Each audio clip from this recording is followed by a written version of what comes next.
Bonsoir à tous.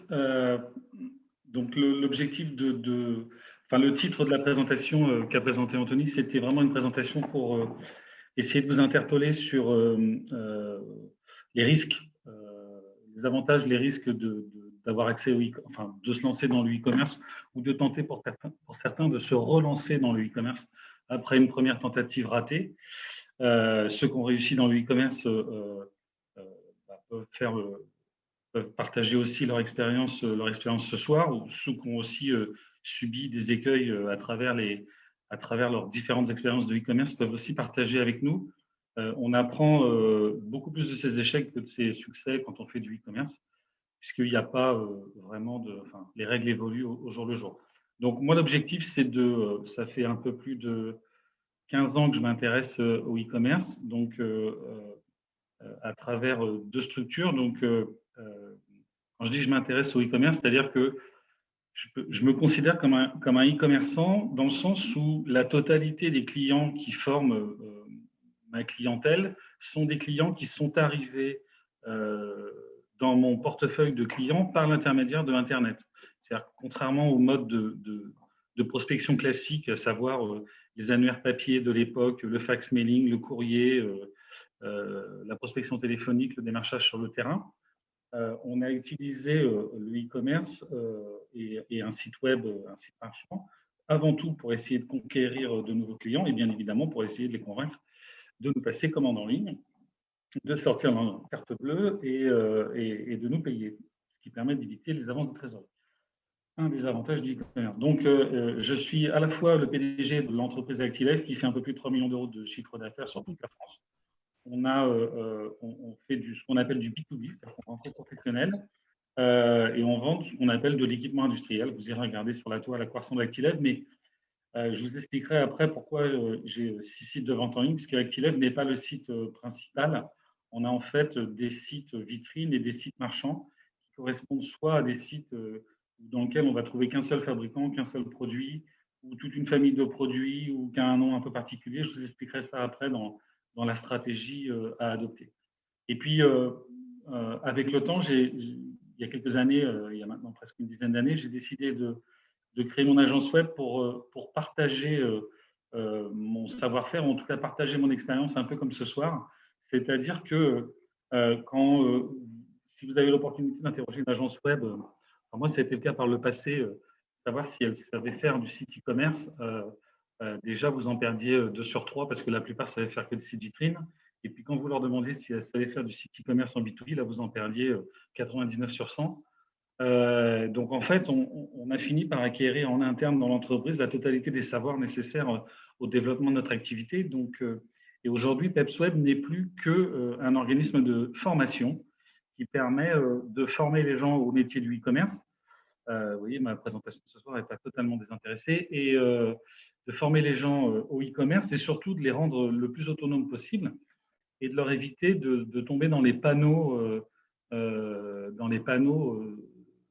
naturels ou artificiels, c'est-à-dire les panneaux tendus par les professionnels de l'arnaque et puis les panneaux tendus par les miroirs aux alouettes que peuvent être l'argent, croire que Internet, faire du e-commerce, c'est de l'argent facile.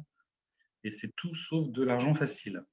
Pour vous donner une petite idée sur l'histoire de l'argent facile, moi, quand j'ai démarré mon activité, quand on mettait 1 euro d'AdWords, c'est-à-dire de la publicité en ligne, on faisait à peu près une centaine d'euros de chiffre d'affaires.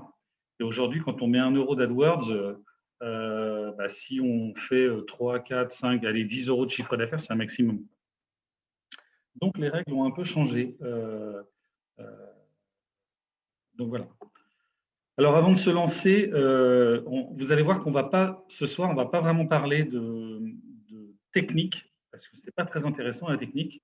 Quand vous allez à Lyon en voiture, vous vous intéressez pas à savoir si la voiture, quel est le type de moteur que vous utilisez, etc. etc. À partir du moment où vous êtes à peu près sûr que la voiture est en bon état et qui vous permet d'aller au point B sans trop de problèmes, vous n'avez pas trop de questions techniques sur la voiture. Or, la plupart des gens qui s'intéressent au e-commerce commencent par se poser des questions techniques sans même savoir à combien ils partent à Lyon, quelle est la taille de la voiture, quel type d'essence ils vont mettre dedans, à quelle vitesse ils veulent se rendre à Lyon.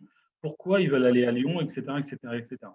Donc, cette analogie va vous permettre de comprendre pourquoi on doit se poser un certain nombre de questions.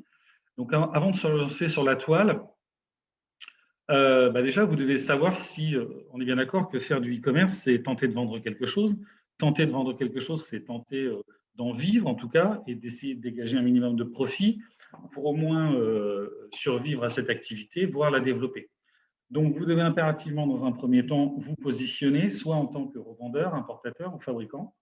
Et de ça dépend un truc très important qui s'appelle la marge. La marge brute, la marge commerciale. Vous allez acheter un produit 10, tenter de leur vendre 20, ou acheter un produit 10, tenter de leur vendre 15. Et bien évidemment, de ce positionnement va découler énormément de choses, la concurrence, mais aussi les niveaux de prix visibles sur la toile pour le produit que vous allez tenter de vendre. Il y a assez peu de chances que vous vous installiez aujourd'hui, vous tentiez de construire un site de e-commerce pour vendre un produit. Il y a assez peu de chances que votre produit soit unique, que personne n'y ait pensé avant et que vous soyez le seul au monde à le faire et à le vendre. Si c'est le cas, tant mieux. Donc, il y a une stratégie web à mettre en place spécifique pour ce cas pratique-là. Mais ça veut dire que votre marché n'existe pas, que vous n'avez pas de clients et que personne ne sait comment s'appelle votre produit. C'est un handicap, c'est une chance aussi. Ensuite, une fois que vous savez si vous êtes revendeur, importateur ou fabricant, vous avez déterminé un peu vos prix d'achat et puis vous avez un peu réfléchi à votre marché, on verra après, il faut sécuriser les approvisionnements. Je vous donne un exemple. Si la matière première d'un produit triple en un an, ce qui est à peu près le cas de l'acier en ce moment, ou double au moins, vous allez vous retrouver avec un fabricant ou un importateur, ou le fabricant du produit qui va vous dire il faut changer vos prix. Changer ses prix, ça demande énormément de temps, énormément d'énergie. Mais bien évidemment, il ne faut pas changer ses prix trop tôt parce que dans ce cas-là, vous êtes beaucoup plus cher que vos concurrents. Et si vous le changez trop tard, ça veut dire que les commandes que vous allez passer, elles vont avoir une marge réduite puisque vous serez obligé d'appliquer les prix d'achat, les nouveaux prix d'achat chez votre fabricant. Et sécuriser l'approvisionnement, c'est aussi s'assurer que la petite usine en Chine qui va vous fabriquer le produit, si c'est un produit chinois que vous vendez, ce que je vous décourage de faire, il est bien évident qu'il faut vous assurer que cette usine va continuer à fabriquer, qu'il n'y a pas de risque qui plane sur les normes, sur la légalité de ce produit, etc. etc. Donc, le plus important quand on veut se lancer dans le e-commerce, c'est qu'est-ce que je vends, comment je l'achète, à qui je l'achète, et est-ce que dans 1 an, dans 2 ans, dans 3 ans, je pourrais toujours vendre le même produit. Parce que vous allez vous rendre compte que c'est très, très chronophage de faire en sorte que votre produit soit visible par les moteurs de recherche et que vous ne pouvez pas vous permettre d'enlever, de rajouter des produits en permanence. Enfin, vous pouvez en rajouter, mais les changer en permanence, les intervertir, ça va nuire au référencement de votre site. Donc, le troisième point, c'est le positionnement du marché sur la toile, votre niveau de prix. Est-ce que vous êtes un casseur de prix? Est-ce que vous vendez de la qualité? C'est réfléchir à votre offre. Ensuite, c'est surtout réfléchir à vos plus produits vis-à-vis de votre concurrence. C'est-à-dire que vous allez décider de vendre un produit, vous allez regarder sur Google qui en vend, vous allez aller sur tous les sites, les places de marché, etc., etc. Vous allez taper ça dans tous les moteurs de recherche. Et puis, vous allez regarder en quoi votre produit est différent des autres. Et j'ai envie de vous dire que si votre produit n'a rien de plus que les autres et qu'en termes de prix, vous ne pouvez pas vous permettre, vous ne pouvez pas casser les prix, là, j'ai déjà envie de vous dire, posez-vous de réelles questions sur l'intérêt de continuer dans votre projet de vous lancer sur le e-commerce. Ensuite, un autre truc très important, c'est la construction et l'optimisation de la base de données. On pense que pour mettre un produit en ligne, il suffit d'avoir une photo, un prix, une description. En fait, ce n'est pas vrai du tout, il en faut beaucoup plus. Il y a une quinzaine, vingtaine, trentaine de critères différents, que sont les poids, les tailles, les coloris, le code EAN, le prix d'achat, les prix dégressifs, la description courte, description longue, les mots-clés, j'en passe et les meilleurs. Et donc, cette base de données, il est bien évident que si vous avez décidé de vendre 10 produits sur la toile ou d'en vendre 1000, vous n'allez pas mettre autant de temps à construire votre base de données. Alors, vous pouvez croire que le fabricant que vous allez représenter va vous fournir tout ça, sauf que eux, ils n'ont pas l'habitude de construire des bases de données produits et qu'en général, c'est vous qui allez devoir le faire. Vous devez choisir si vous adoptez une solution open source ou propriétaire, c'est-à-dire open source, c'est-à-dire que c'est un bien qu'on peut considérer comme commun. Ce n'est pas tout à fait vrai. Ça veut dire que la base du logiciel que vous allez utiliser pour vendre sur la toile est gratuite. Et la solution propriétaire, c'est vous louez le logiciel de vente en ligne tous les mois. Il y a des avantages et des inconvénients dans les deux cas. Sachez que la solution la plus développée aujourd'hui en France, c'est PrestaShop pour les sites de e-commerce. Et c'est une solution open source. Ce n'est pas la seule. Voilà. Ensuite, vous devez réfléchir au référencement, c'est-à-dire que avant de vous lancer, vous devez savoir si les mots-clés que vous avez déterminés pour vendre, parce que pour être visible sur la toile, il faut bien évidemment être référencé dans les moteurs de recherche. Le moteur de recherche principal en France s'appelle Google, et donc il faut réfléchir au référencement et donc aux mots-clés, aux synonymes des noms des produits que vous êtes susceptible d'utiliser. Je vais vous donner une anecdote. Moi, il y a quelques années, je vendais des nettoyeurs haute pression de la marque Karcher. Et Karcher, c'est donc un nom générique. Les gens n'appellent pas ça un nettoyeur haute pression. Ils appellent ça un Karcher. Et j'étais assez bien positionné sur la toile quand on tapait Karcher sur Google. Et puis un jour, il y a un président de la République qui est allé dans une banlieue et qui a dit « Je vais vous nettoyer tout ça au Karcher ». Je ne sais pas si vous vous souvenez tous de ça, de cet épisode. Et du jour au lendemain, à chaque fois qu'on tapait Karcher, on voyait la tête du président et plus mes produits. Et ça a été impossible de revenir en arrière. Et je suis à peu près sûr que même aujourd'hui, quand vous tapez Karcher et en photo, vous allez voir la tête du président. Les systèmes de paiement, donc ça, c'est un truc que vous n'avez pas. Enfin, c'est un sujet, mais un tout petit sujet. En général, j'ai beaucoup de questions sur les systèmes de paiement. Vous en faites pas trop. Il y a beaucoup de solutions qui existent. Je vous alerterai tout à l'heure sur le paiement plusieurs fois. Le SAV, service client, ça c'est la façon dont vous allez donner la parole à vos clients et l'image que vous allez laisser sur la toile. Donc, dans la plupart des sites de e-commerce, vous avez des systèmes de notation qui vous permettent de donner la parole à votre client et de lui laisser la possibilité, quand il n'est pas content de le dire et quand il est content de le dire. Ça, je vous encourage à le faire.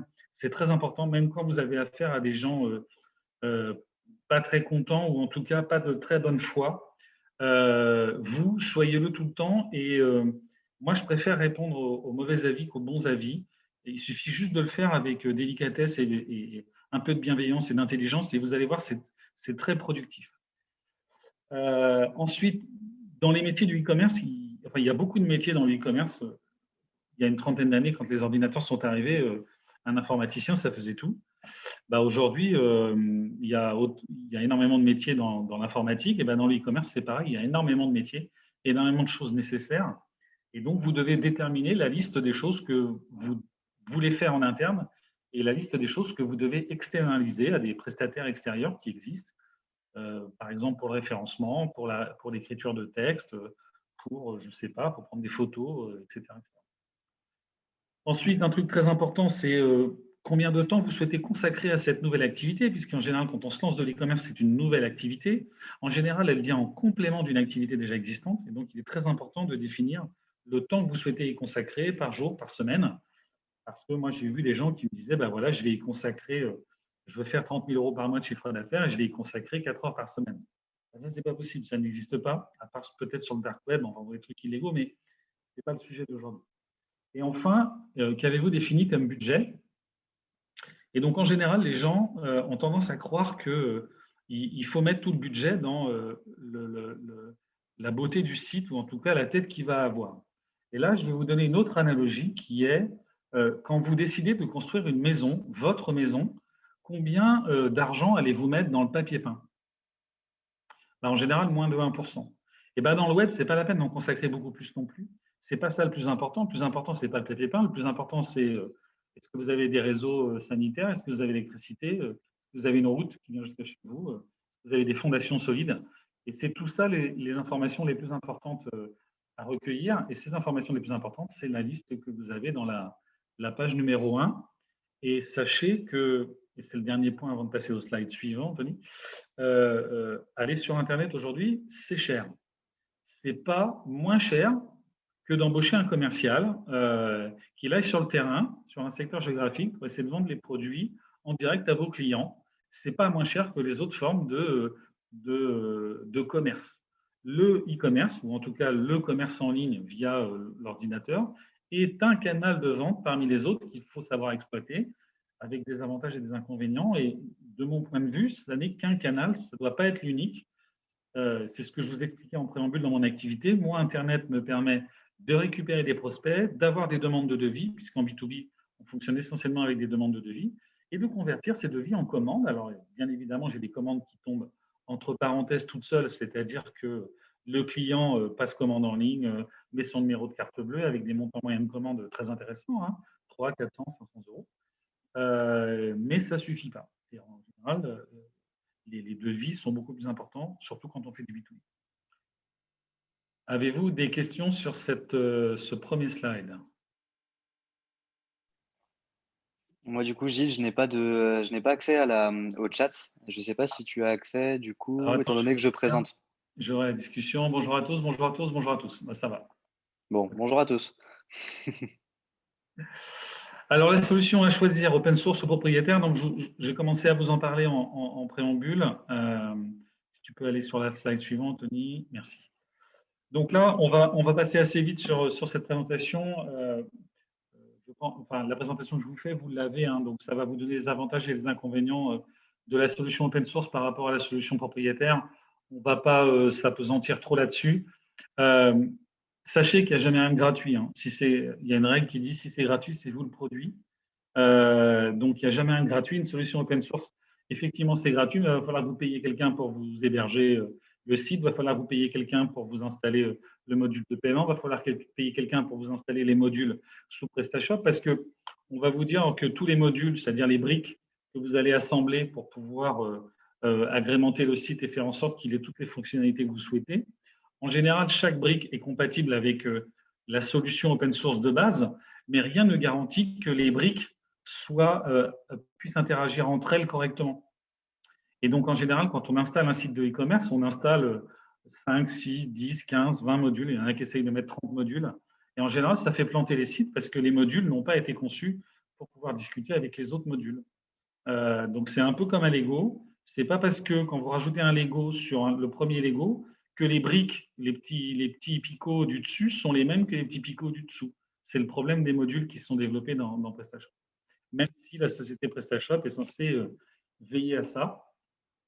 Et puis enfin, vous avez des modules ou des modules que vous avez achetés la plupart du temps, hein, autour d'une centaine d'euros, qui ne sont pas maintenus dans le temps ou qui disparaissent. Et dans ces cas-là, vous vous retrouvez avec des bugs plein de sites.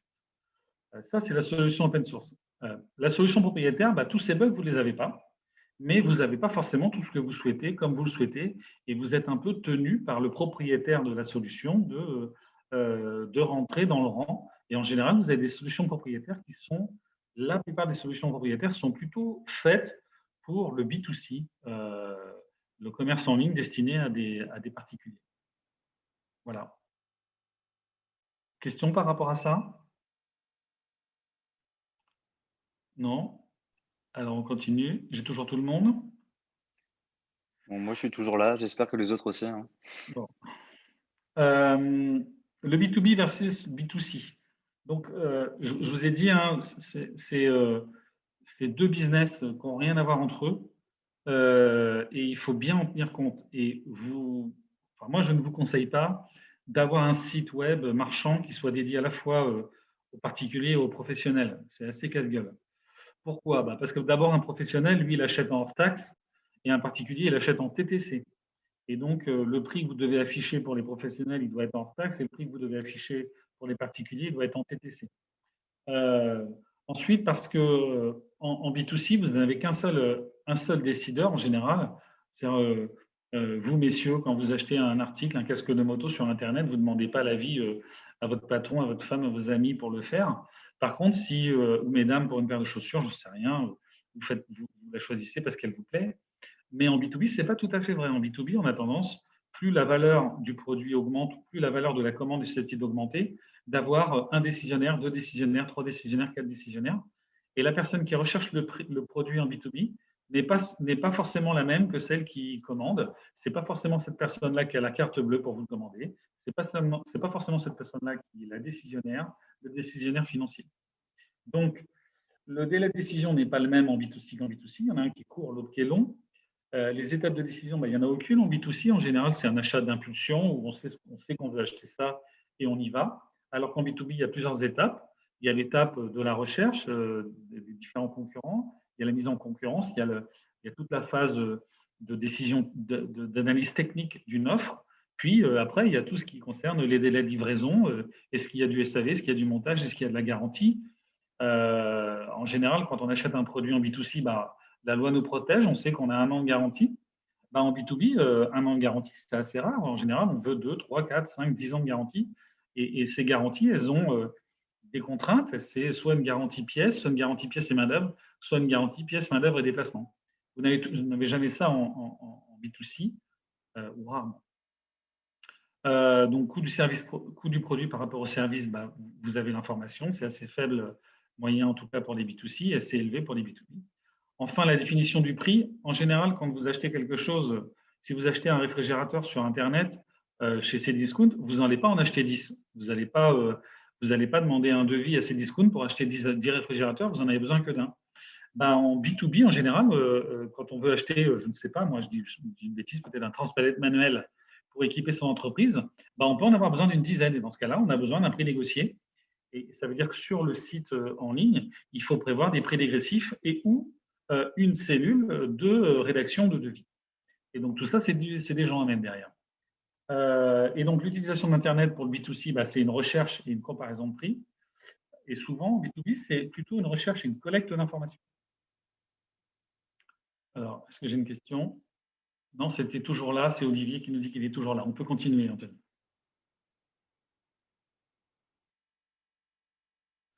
Alors, donc, qui est ma clientèle sur le web? C'est très, très important que vous vous posiez cette question parce que bah, vous devez savoir qui sont vos clients, tout simplement. Donc, on l'a dit dans un premier temps, vous devez savoir si c'est du B2B, du B2C, du particulier ou du professionnel. Et puis, votre cible, elle a quelles caractéristiques? Et donc, vous pouvez voir sur le slide que en B2B et en B2C, les caractéristiques de votre cible ne sont pas les mêmes. En B2B, ça va être le secteur d'activité, le nombre d'employés, la taille de l'entreprise, son chiffre d'affaires, son statut juridique. Alors qu'en B2C, vous allez vous poser la question de la tranche d'âge, du sexe, de la profession, des revenus de la personne, du statut marital, de la composition du foyer. Et donc, vous vous rendez bien compte que ce n'est pas le même genre d'information que vous pouvez essayer d'avoir. Il y a assez peu de Facebook, d'entreprises qui disent les revenus de ses salariés ou le statut marital de ses salariés. Donc, vous vous rendez bien compte que pour obtenir ces informations-là, vous ne les obtenez pas au même endroit. Enfin, pas enfin, mais ensuite, bah, vous devez savoir où vous voulez vendre, c'est-à-dire votre zone de chalandise. Quand vous installez un magasin dans une ville, votre zone de chalandise, c'est la ville. Et bien évidemment, sur Internet, vous pouvez cibler la planète entière. C'est le gros intérêt. Donc, vous devez vous demander si votre cible, vos clients que vous ciblez sont locaux, régionaux, nationaux, internationaux, parce que vous avez des outils de communication à travers Google, par exemple, Google AdWords, où vous pouvez cibler vos clients sur des zones géographiques bien déterminées, à des heures bien déterminées, etc. etc. Et puis enfin, le mode d'achat, c'est-à-dire qui prend la décision. Alors, c'est des questions qui se mélangent là volontairement entre B2B et B2C. Hein. Est-ce que c'est un homme, une femme? Est-ce que c'est un responsable commercial? Quel est le budget moyen? Il faut connaître ce genre de choses. Le budget moyen d'une paire de chaussures sur la toile, est-ce que c'est 10 euros, 100 euros, 500 euros? Est-ce que les gens ils achètent en ligne? Est-ce qu'ils regardent en ligne et puis ensuite ils vont acheter en magasin? Est-ce qu'ils regardent en magasin ensuite, est-ce qu'ils vont acheter en ligne? Ou est-ce qu'ils veulent acheter chez des revendeurs? Enfin bon, voilà, il y a pas mal de questions pour avoir un peu plus de contact. Les moyens de paiement qu'ils sont prêts à utiliser, leur période d'achat. Malheureusement, on vend assez peu de chauffage en été, on ne vend pas beaucoup de clim en hiver, on ne vend pas beaucoup de maillots de bain en hiver. Enfin, il y a des produits qui sont,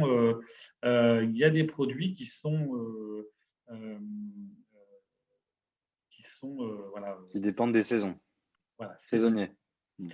Ensuite, quel type d'acheteur vous avez? Est-ce que c'est un acheteur réfléchi spontané? En général, quand on achète de la mode, des vêtements, des chaussures, des vêtements, en général, c'est des achats non réfléchis, assez spontanés. Et dans ce cas-là, le client, vous avez très peu de temps pour le capter. Quand c'est un produit un peu plus technique, en général, l'achat est plus réfléchi. Et enfin, quelle est la motivation d'achat de votre client? Est-ce que votre client il veut de la qualité? Est-ce qu'il veut de la valeur? Est-ce qu'il veut du prix? Est-ce qu'il veut de la proximité?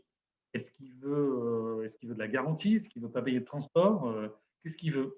Et donc, vous avez plusieurs typologies de clients.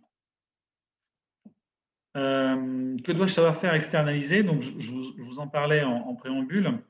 Dans les métiers du e-commerce, il y a énormément de métiers qui se sont créés et tous sont différents. Quand vous construisez une maison, à moins de savoir tout faire, en général, vous faites appel à différents corps de métier, un maçon, un charpentier, un couvreur, un plombier, un carreleur, un électricien, etc. etc. Et ben pour le site e-commerce, c'est exactement la même chose. Donc, moi, ce que je pense que, en tant que futur e-commerçant ou e-commerçant en herbe ou e-commerçant en cours d'aguerrissement, vous devez impérativement maîtriser en interne vos fournisseurs, vos produits, vos tarifs, votre marge et votre logistique. Ben, c'est essentiel en fait. Et le reste, vous pouvez le sous-traiter.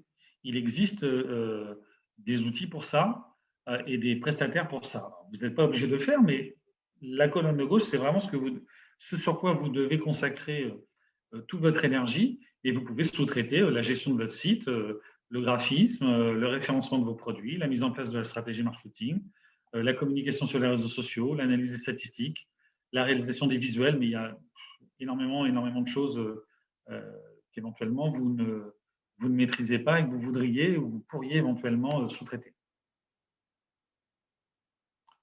Ensuite, alors ça, je le mets, cette slide, elle est, parce que j'ai eu pas mal de questions sur ça, mais ce n'est pas la plus intéressante.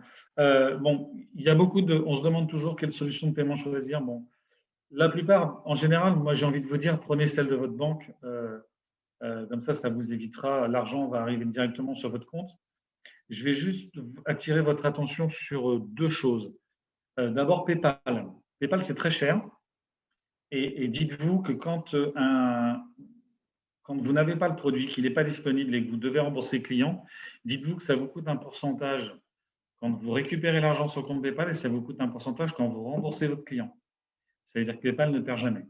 C'est alors que si vous utilisez votre logiciel, le logiciel de votre banque, en général, vous pouvez différer l'encaissement et donc prendre le temps de vérifier que le produit est bien disponible avant d'annuler la transaction sans que ça vous coûte une deuxième fois la commission. Ensuite, il y a une deuxième chose sur laquelle je vous alerte, c'est le paiement en plusieurs fois sans frais. La plupart des paiements sur Internet sont extrêmement sécurisés aujourd'hui. Moi, je constate très peu d'arnaques ou de fraudes, en tout cas pour les produits B2B. En général, les arnaques, elles passent par un client qui vous fait une grosse demande, un gros devis et qui ne tente pas de négocier les prix. Ça, en général, ça s'appelle une arnaque. Vous pouvez essayer de vérifier. Mais moi, à chaque fois qu'il s'est passé ça, c'était une arnaque. Pour le paiement en plusieurs fois sans frais, il faut que vous sachiez que si votre client vous paye en 10 fois sans frais, c'est un service que vous propose votre banque. Sachez que le premier dixième est garanti par la banque, mais pas les suivants. Ça veut dire que si entre-temps, votre client se fait voler sa carte bleue ou la perd, et ben vous n'aurez pas accès à la suite de ces règlements. Alors, la banque a tendance à un peu oublier de vous le dire, mais en général, ça se passe comme ça. Et puis, vous avez des nouveaux entrants maintenant qui proposent des systèmes de paiement en ligne. Vous pouvez les tester. Moi, je voulais vous alerter sur une autre chose à propos de PayPal. PayPal, pour éviter, comme ils ont été surpris par l'engouement et parce qu'aujourd'hui, c'est la première solution de paiement en ligne, ils ont eu affaire à pas mal de tentatives de blanchiment d'argent sur PayPal. Et donc, vous devez parfois prouver que vous êtes bien le propriétaire de la marchandise que vous avez vendue. Ils vous demandent d'envoyer les factures. Et pendant ce temps-là, ils vous bloquent votre compte PayPal. Ça veut dire que vous ne pouvez plus récupérer d'argent de votre compte PayPal. Et ça peut prendre 48 heures, comme ça peut prendre une semaine et demie. Ça veut dire que pendant une semaine et demie, vous n'avez plus d'argent. Donc, c'est très important de ne jamais laisser plus de 1 000, 1 500 euros sur PayPal. Dès que vous dépassez les 1 500 euros, vous rapatriez vos sous, mais surtout, ne les laissez pas sur PayPal parce qu'ils peuvent vous bloquer votre compte. Ils ont tous les droits, de toute façon, puisqu'ils ne sont pas en Europe. Slide suivant, je n'ai pas de questions. Comment plaire à Google? Alors, je vous ai dit que Google était le moteur de recherche le plus utilisé en France. Peut-être qu'un jour, ce ne sera plus le cas. Aujourd'hui, ça l'est encore. Donc, ça veut dire que c'est le moteur de recherche utilisé par plus que 9 personnes sur 10, contrairement à ce que tentent de vous dire les pages jaunes. Et donc, vous devez plaire à Google. Et donc, il y a énormément de règles d'or à respecter. Et c'est très, très important quand, par exemple, vous êtes le revendeur d'un produit déjà existant sur la toile. C'est-à-dire que Google va avoir tendance, dans son algorithme, à privilégier le produit qui est présent sur le site de votre fabricant plutôt que le produit qui est présent sur votre site à vous. Et ça veut dire que ça va être très compliqué d'être le premier sur la toile. Et alors, si en plus vous avez le malheur de recopier mot pour mot la description du produit que vous a fourni votre fabricant et que ce fabricant a mis le produit en ligne et qu'il l'a mis en ligne avant vous, Google va considérer que vous êtes un vilain copieur. Il appelle ça du duplicate content et il va tout faire pour vous dégringoler en termes de référencement. Donc, ce qu'il faut vous dire, c'est que votre photo, la photo de votre produit, elle doit être unique. Le mieux, c'est de la prendre vous-même ou de demander à votre fabricant des photos qu'il n'a jamais diffusées. Et ensuite, il va falloir réécrire une bonne partie des textes, une bonne partie des titres, etc., etc. Et puis, bien évidemment, faire des liens, faire des vidéos sur le produit que vous présentez en situation. Après, bien évidemment, avoir demandé l'autorisation de le faire au fabricant. Alors, vous avez aussi la possibilité c'est ce que je mettais de jouer la carte du local, c'est-à-dire que vous pouvez aussi, comme Internet n'est qu'un outil, un canal de vente parmi les autres, vous pouvez aussi créer des relais locaux dans des points de vente, etc., etc. Enfin, je ne sais pas combien vous êtes ce soir, mais s'il y a 16 participants, vous avez 14 personnes. Si vous êtes 14 à avoir un projet web, vous avez 14 projets différents, 14 typologies différentes. Donc, c'est pour ça que j'essaie de vous donner des éléments les plus larges possibles. Si vous voulez qu'on aille plus loin, on pourra aller plus loin sur des sujets bien particuliers. Alors, les annuaires et les places de marché. Je vais essayer de vous expliquer ce que c'est, ou en tout cas vous donner des exemples. Quand Cdiscount ou Amazon se sont lancés, les produits qui étaient en ligne ne venaient que de leurs entrepôts.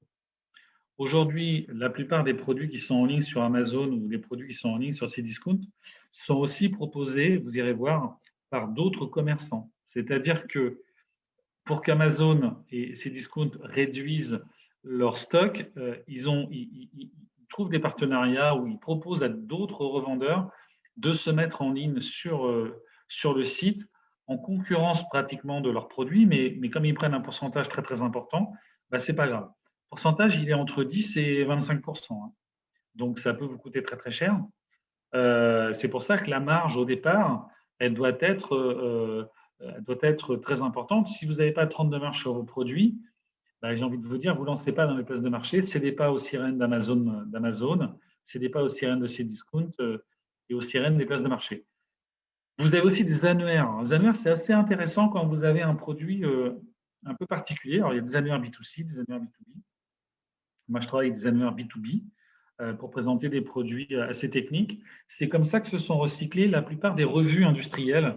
Je ne sais pas s'il y a ceux qui connaissent l'Usine Nouvelle, qui est un journal industriel. Eux se sont renouvelés, sont devenus une des plus grosses annuaires de produits sur la toile et ils présentent les produits des fabricants.